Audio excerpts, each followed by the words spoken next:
Today, we're looking at a recall, but the recall is not a new one. It's an amendment to an older recall. But then, this is odd. It's not the first time Toyota and Lexus has amended this recall as well. So this actually makes owners of Toyota and Lexus vehicles concerned as they do not know if their car is impacted or not. Like it's gone through so many rounds and now they're adding more cars to the recall.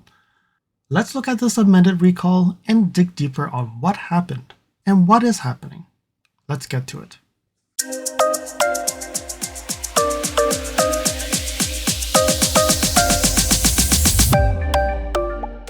Hey, it's LSF here today, and today we're here to look at a recall that has been amended so many times that I don't really know how many times they've amended it, but I think it's the 5th time now.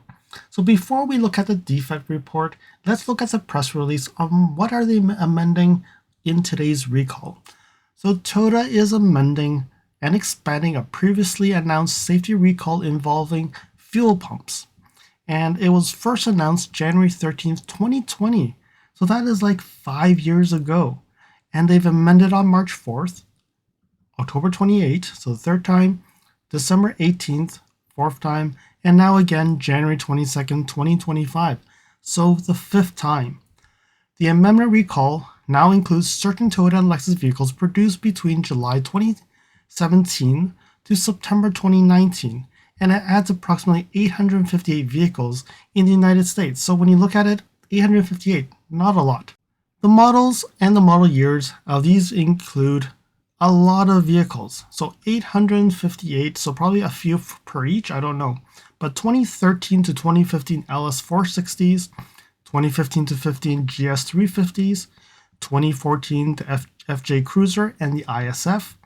We have the 2014-2015 4Runner Land Cruiser GX 460, IS 350, LX 570. We have the 2015 NX 200T and the RC 350. We have the 2017 IS 200T, RC 200T, the GS 200T, so all the turbos. 2017 to 2019 Toyota Highlander GS 350s. 2017 to 2020 Toyota Sienna and RX 350s. We have the Toyota Tacoma from 2017 to 2020. And a bunch of vehicles from the 2018 to 2019 the 4Runner, Land Cruiser, GS 300, GX 460, IS 300, IS 350, LS 500H, LX 570, NX 300, RC 300, and the RC 350. Ooh, a lot. 2018 to 2020 Avalon, Camry, Corolla, Sequoia, Tundra, ES 350, LCs, LS, and RX 350L. 2019 Corolla hatchback and the UX 200, and 2019 to 2020 Toyota RAV4s. So what they're saying is the subject vehicles are equipped with a fuel pump that may stop operating. And if that was to occur, warning lights and messages may display on the instrument panel and the engine may run rough. And this can cause the vehicle to stall and the vehicle may not be able to restart. And if that does occur while driving at high speeds, that could increase the risk of a crash. So that's why it's a safety recall. For involved vehicles, they're going to go and install a new fuel pump, so they're going to replace it at no cost, and owners of these vehicles to the expanded recall will be notified late March 2025. So many of you will look at, they've amended so many, and when you look at the years and the models, this fuel pump is shared across very expensive vehicles to very inexpensive vehicles as well. So when you look at that, that is probably not just 858. That could be a lot more. So now let's go and look at the original defect report, or probably the amended versions, and then understand what the cause is and try to understand how many vehicles are we really talking about on this recall. I assume a lot of owners have already got their vehicle replaced with the new fuel pump, but this one is probably a very big one and quite expensive as well. But now they're adding 858 to it as well. Let's go and look at the report. Follow me on Instagram at LSFT Videos. You can see updates on my experience with the NX 450H Plus, which may not be shown on any future videos. You can reach out to me via direct messaging if you have any questions on your Lexus. If you like this video, you can provide me feedback in the comments below, like this video, share it with your friends. This definitely will help with the YouTube algorithms. Press the subscribe button and bell icon and get notified when new videos show up.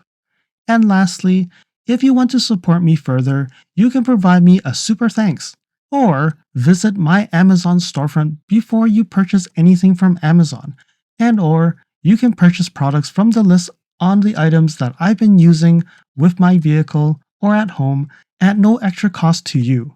And now let's continue with the video.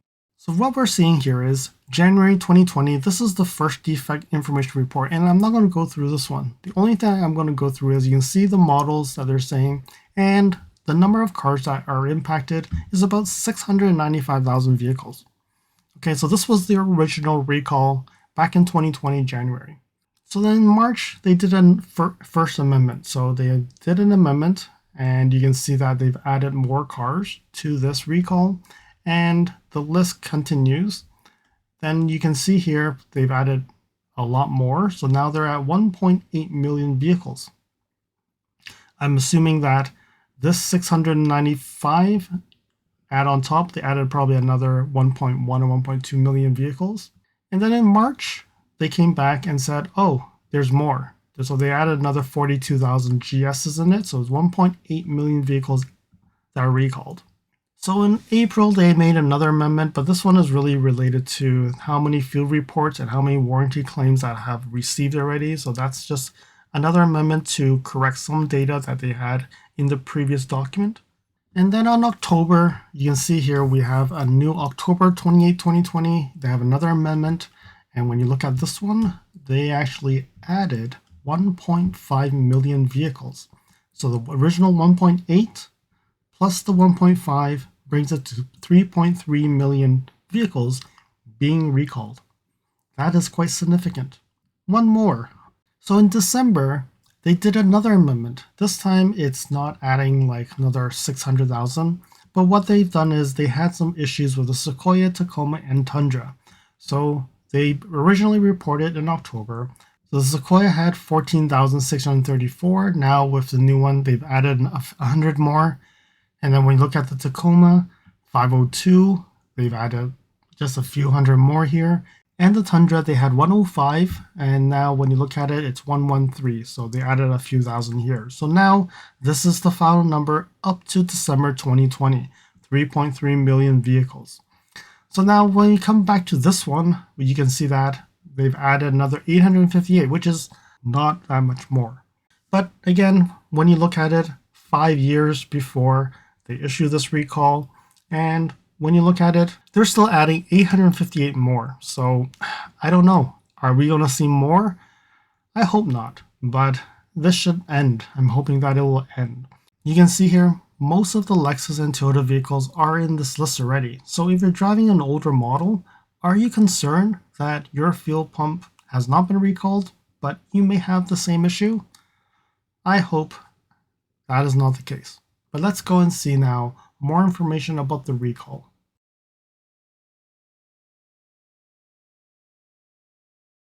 Alright, so when we look at it, this all started around June 2019. So between June 2019 and August 2019, Toyota observed an increased field report related to a low-pressure fuel pump produced by the supplier. So the supplier is Denso.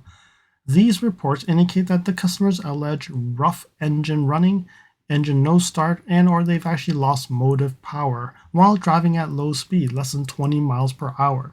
And it occurs more commonly in areas where southern US with hotter climates. So in mid-June, Toyota recovered the failed parts, and the supplier began inspection and doing some analysis on the recovered parts, and they've identified the impeller deformation inside the fuel pump assembly due to more fuel absorption into the impeller material, with signs of binding interference between the pump impeller and the pump casing cover. So they did further analysis, and they actually found that the failed impellers had low density. So then they kept on doing analysis, and they found that there were cases where there was cracking on the impeller surface. And they're trying to understand the relationship between the cracked surface and the pump failure. So then Toyota began their investigation, trying to find possible ways that would cause this cracking. So then from September to December, as part of the investigation, Toyota hypothesized that a solvent used during the manufacturing process was a factor of the fuel pump impeller cracking and began duplication testing. During the testing, cracking occurred on the surface and as the solvent dried over time. However, the duplication test could not match the impeller crack and observed in the parts recovered in the field. So then they actually moved on and did vehicle testing on it, and then they started to review the operational parameters that will support the duplication recover failed parts that were installed by the Toyota fleet vehicle. So after confirming that there was no engine light coming on, the vehicle was parked for a period of time and then started. Low fuel pressure was detected. So shortly after that they checked the engine light and the master warning were displayed, the vehicle was driven until a rough running condition loss of power became noticeable. The vehicle speed was gradually reduced until the low speed engine stall occurred. The vehicle returned normal operation immediately after restarting it. This evaluation suggested that the issue occurs at lower speeds, but Toyota continued to investigate whether this condition could lead to loss of motive power at higher speeds. So as part of the investigation, they manually reviewed the available freeze frame data from the field incident was done. Based on detailed analysis of the data, 3 alleged cases were identified where loss of motive power occurred at higher speeds greater than 20 miles per hour. So then, January 9, 2020, they continued the investigation about the impeller swelling, and Toyota could not rule out the loss of motive power at higher speeds in the subject vehicles. Therefore, they decided to do the recall. So when you look at it, from June 2019 to January 9th, that is like 6 months of them doing the investigation, and they found that it's possible that it will fail. So they actually said, we need to do a recall. So after they've actually conducted the voluntary safety recall, they did further investigation. From January to mid-February 2020, they've actually went and did more tests to see what possibilities are there. They were looking at different types of impellers that had low densities and trying to replicate similar cracks that are happening. And at the end, what Toyota concluded is that the pumps were reduced with impellers of lower density that contained either 1. A pump impeller of a type with a lower surface strength, or 2. A pump impeller that was exposed to production solvents drying for longer periods of time could experience the impeller cracking at the level that could lead to excessive fuel absorption and increased impeller deformation. So if the impeller deformation results in insufficient interference with the fuel pump body, the fuel pump will become inoperative.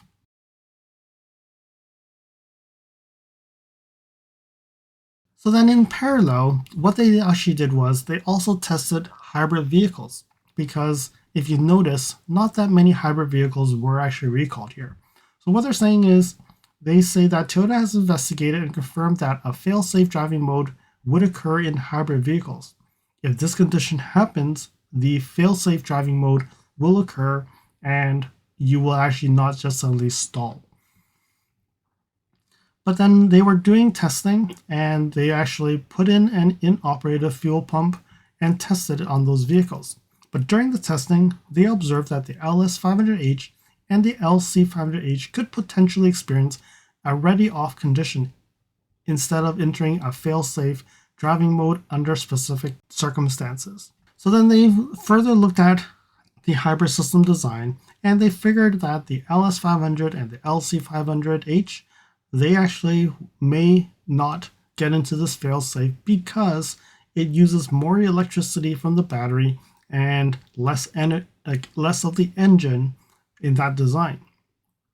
So under certain circumstances, so meaning the hybrid battery, the traction battery is probably low at that point, and if it does fail, it may not go into the fail-safe mode, causing this problem, causing the car to stall as well.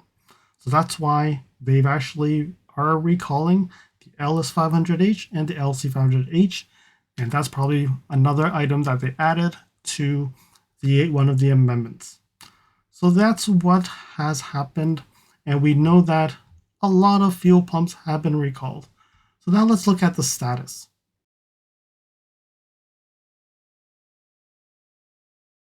Alright, so on January 21st, so a few days ago, you can see that they provided an update on the recall, but this seems to be only half the recall. So they're saying that the recall population is 1.5 million vehicles.